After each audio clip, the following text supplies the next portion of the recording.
All right, real quick, how many of you out there has actually taken a friend to a gun range to fire a gun for their first time? And I want to know, what was it like, right? Leave in the comments below, what was it like when they actually took that first shot, whether it be with an AR or an AK or, maybe just a simple handgun, maybe a 45, just whatever gun it was. What was their reaction to it? You see, one of the funny things right now is a lot of reporters who are typically very anti-gun have actually started going to some of these gun ranges to actually try out what it's like to actually fire a gun for the first time, which has gave us some hysterical articles in the past. And this time, we have a reporter who went to a Vermont gun range, and apparently it's like their first indoor gun range they had. And my God, you gotta hear what he said. It really shows, for one, the ignorance of people who have never fired guns before, as well as the embellishment they want to do just to prove a point, it seems. Like, I don't know really what he's trying to say besides he's a pansy, I guess. I don't know. Either way, we got this story here from 7 Days, I guess it's 7 Days Vermont. It's kind of a local Vermont article here.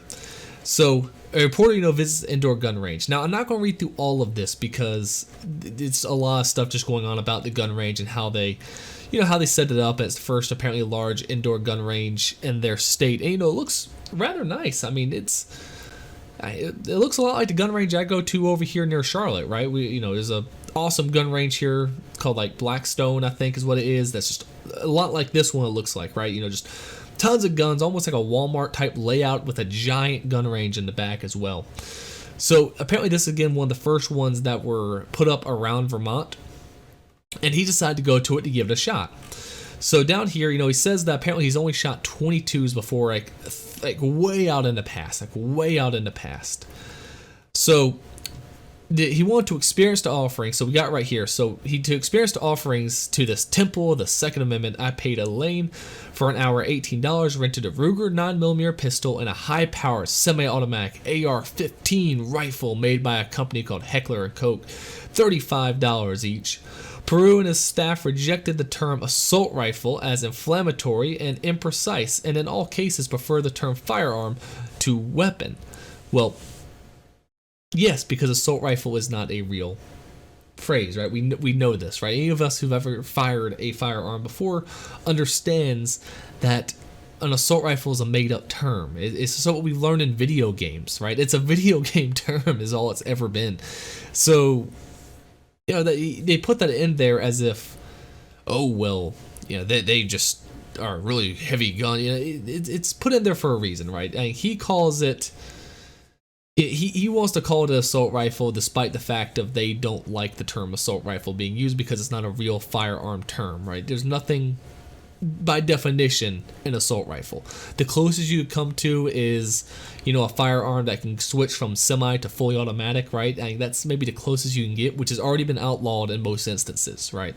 So they were right to say that. I also picked up 100 rounds of ammo, 25 for 50 rounds for 50 pistol rounds, and 59 for 50 rifle rounds. Man, that's actually a good price. Man, I paid like double that for my 9mm I got just recently. Holy crap. Man, I need to go out to Vermont to buy my ammo. And chose the standard 6 bullseye targets. Yeah, $1.99. Okay, so he's talking about targets. So he reviews and goes through like a 10-minute safety video. So Nobo shows them how to load the 9mm bullets to the magazine, shoves the magazine into the grip, slide back the surprisingly stiff bolt. I'm not sure if it's called that. Releases the safety and pairs the fire. I lined up the sights the best I could and gently squeezed the trigger, and bam, I missed a tiny hole. And so he kind of goes on a little bit, what it's like firing a 9mm. Now, first off, hey, this is good, right? We need more people to actually understand what it's like to actually fire, firearms. I'm all for it. A 9mm, I think, is an excellent starting, point for most people to fire something for the first time. I'm not a fan of starting people off on handguns personally. The friends who I've got shooting with me, I started them out on something very simple. I started them out like on a 410 shotgun, right? So it has like no kick, yet at the same time is a full firearm, you could say. Has a nice stock, you can really kind of learn how to properly fire off of. And then I upgraded them to like the 22, and then I kind of went up from there, right? So we started with rifles and shotguns, and then went to handguns, because I've always found when trying to get friends into firearms, handguns are a lot more difficult for someone who's never fired a handgun before. I mean, the skill gap between someone who's really good with a handgun and someone who's never touched a handgun is dramatic. But with a couple shots, almost anyone can be pretty efficient with a 22, right? So, but still, you start with a 9mm. Hey, fine, 9mm is a good pistol. My first handgun I fired was a 45, which was a big mistake because, oh my god, I couldn't control it when I was younger. But now I love my 45. So, 9mm, pretty good, right? It sounds like a great thing to do. So, while the pistol was manageable, even comfortable to hold and fire, the rifle was a different beast altogether. Everything about it, its weight, tactical scope, and overall lethality, I love that, lethality, was downright intimidating. This should totally be the exact opposite. As far as I can tell, and please correct me in the comments below if you've had different experience with this, every time I've ever got someone out shooting, the rifle is one of the easiest for them to handle. Because they have, 2 hands on it, it's braced against their shoulder. It's just much easier to handle, much more accurate. I don't know what he's talking about saying it's was a different beast altogether from the comfortable 9mm. As far as I'm concerned, if you're starting off, a rifle's going to be much more comfortable for you than a handgun ever will be. Either way, I'm saying downright intimidating. He's been watching too many movies. The fact that the first magazine refused to click into place didn't help either, further unnerving me. What if I just broke a $3,500 rifle? That's a good price for it. That's actually probably a good price for that. A fresh magazine worked just fine though, and after loading it, I sent the target out about 15 yards. When I was ready, I lined up the target and crosshairs and pulled the stock to my shoulder and squeezed trigger, and ba-boom. It's difficult to describe here's where it gets hysterical. It's difficult to describe the impact, physical and personal, of that first shot. It felt like a meteor had struck the earth in front of me. A deep shockwave coursed through my body. The recoil rippling through my arms and right shoulder was astounding power. Being that close to the explosion of that magnitude, controlled and focused as it was, rattled me. Rattled him. Look at him. Look how rattled he is. Here's my thing. I don't think it actually did. I think he's BSing us here. I really think he's BSing us here. I really think that he knows the audience for most of this stuff, right? For probably, the majority of people who are going to read a lot of these articles. And he probably made the calculations, say, you know what? Why don't I talk about how evil the AR-15 is? Right? Why don't I talk about how terrible and destructive it is? Because I don't know how anyone on earth could fire an AR-15 and at all say the recoil rattled them. Right? The regular 12 gauge would rattle you a hell of a lot more than an AR-15, especially when it's costing $3,500. A $3,500, AR-15 style rifle should not rattle you even remotely. I don't care what type of ammo you're using. The 9mm should be more rattling than that gun. The old joke about AR-15s is the fact of they're so well made that you can typically one-hand them and still be just fine, right? People make jokes about weird ways to fire AR-15s all the time because of how good the recoil is. It's not bad at all. Any, what they call, a hunting rifle has a heck of a lot more kick, right? My 30-06 and my 270 are way more powerful than my AR-15. Way more powerful. But here's a guy, and again, look at the picture right there. He's not a weak and frail looking guy. I mean, if I saw this guy at the range, I'll just assume he's a normal guy at the range. I wouldn't assume this sort of crap from a dude like this. Yet here he is complaining, saying it rattled him when he fired an AR-15. Maybe if he fired an AK, I can make that excuse. For all you AK people out there, I'm not a big fan of the AK, to be honest. I think it's ridiculous compared to AR-15, but it's an AR-15. It has no recoil almost. It has recoil, sure, but it's not a lot. The handgun should have hurt his hand more than that gun should have hurt his shoulder. Which I really think he's BSing us with this.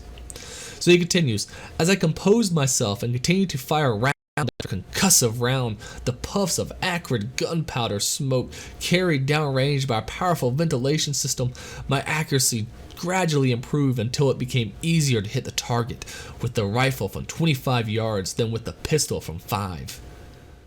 Okay, you need to get your like handgun qualifications up if you can't at 5 you can't hit. Come on, man.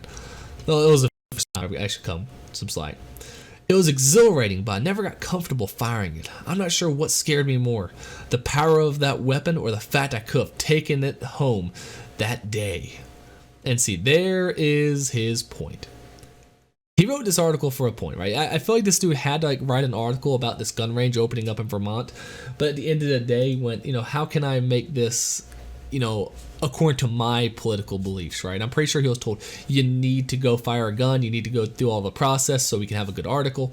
And he decided, you know, at the end of the day, to say, you know, again, that powerful weapon that you could have taken home that day. Oh my God, how could they have allowed such a thing? When, for one, that's assuming you pass a background check. I'm just gonna toss that out there. I mean, we've seen that happen before where some reporters have tried to buy firearms and not be able to pass a simple background check. So we don't know if he would have got it out that day. I don't know what his history is. That's a big thing right there. Either way, he's gotta be lying about it.